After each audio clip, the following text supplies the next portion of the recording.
Morning शरद यार। अब सारे सेगमेंट्स तो देखते हैं सेक्टरली आज हरे निशान में, लेकिन एक सेगमेंट है जो ऑलरेडी रन अप दिखा दिया था लास्ट वीक, वो था रियल्टी सेगमेंट। उतना भी ज़्यादा मुनाफा वसूली नहीं, बट एक रेंज बाउंडर कुछ कुछ काउंटर्स में जो है सेलिंग आ रही है। तो अगर अच्छी प्रॉफिट बन गई है, अगर मैं होल्ड कर रहा था रियल्टी स्टॉक्स एक महीने से, तो प्रशांत यहाँ से थोड़ी प्रॉफिट टेकिंग कर लें कि बने रहें, बताएं।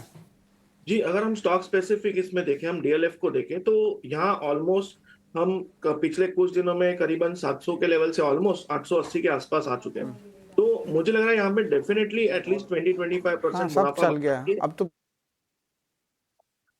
जी जी बिल्कुल, बट अगर हम स्टॉक स्पेसिफिक बात करें तो यहाँ पे 10-15% मूव बहुत कम दिनों में आई है। मुझे लग रहा है इस तरह के मूव के बाद डेफिनेटली 20-25% मुनाफा मानना चाहिए। और अगर न्यू पोजीशन ऐड करनी हो, आपने अगर ये रैली मिस करी तो एक डिप के लिए वेट करें। ये थोड़ा स्ट्रेस्ड है, मुझे लग रहा है इस लेवल पे फ्रेश एंट्री अवॉइड करनी चाहिए, एक डिप के लिए वेट करना चाहिए। बट डेफिनेटली जो टेक्सचर है वो बाय ऑन डिप्स का होगा। प्रशांत की तरफ से रियल एस्टेट पर एक टेक और गिरावट में खरीदारी के मौके डीएलएफ पर नज़र ज़रूर है। टेक्सचर बाय ऑन डिप्स का और अपसाइकिल का ट्रेंड जारी है। आज काफ़ी चलने के बाद, पूरा हफ्ता चलने के बाद रियल एस्टेट थोड़ा सा ब्रीदर लेना है।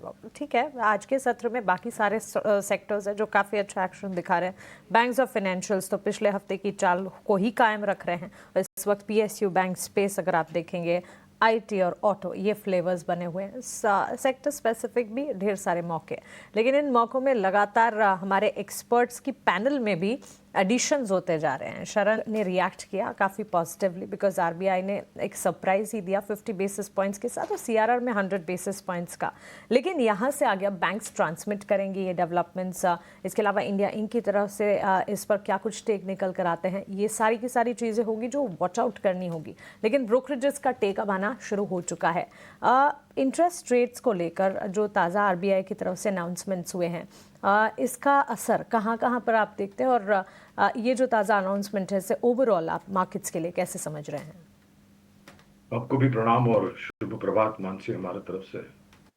मेरे ख्याल से पहले तो शुक्रवार को ज्यादातर लोगों का अनुमान था कि 0.25% की कटौती ब्याज दरों में होगी।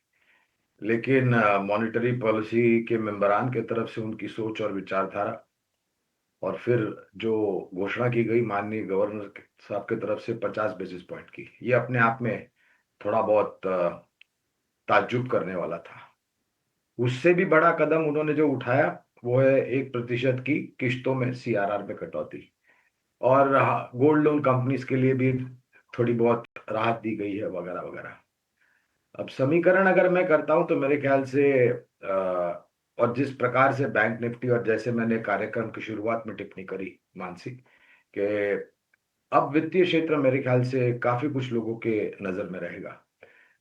ट्रांजिशन या फिर बेनिफिट दो जीना है, वो निर्भर करेगा हर एक bank case to case basis Mansi, क्योंकि हर एक बैंक की कॉस्ट ऑफ बोरोइंग और कॉस्ट ऑफ लेंडिंग में अंतर होता है। फिक्स डिपॉजिट्स में हो सकता है आने वाले समय में जो ब्याज दर अभी आपको मिल रही है उसमें भी कोई किसी प्रकार की कमी की जाए। और फिर आखिरकार जो होम लोन्स हैं या फिर जो कंज्यूमर लोन्स हैं, वहां पर भी आपको ईएमआईज के रूप में जो आप पहले भरते थे उसमें भी थोड़ी बहुत राहत मिल सकती है। आ, खास करके सीआरआर की कट जो हुई है, मेरे ख्याल से बहुत बड़ी मात्रा में लिक्विडिटी जो है मानसी, वो अब पर्याप्त रूप से आपको सिस्टम में आते हुए दिखाई देगी। और थोड़ा समय लगेगा। शुक्रवार को हुआ है रेट ट्रांजिशन, या फिर जो पास ऑन बेनिफिट करना है, लाभ जो देना है आपको उपभोक्ताओं को, ग्राहकों को, उसमें थोड़ा समय लगेगा।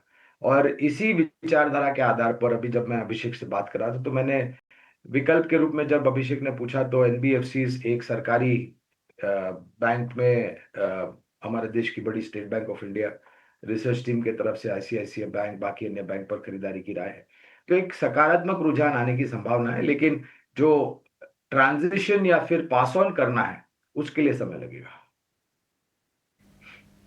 जी जी जी जी गौरांग सर,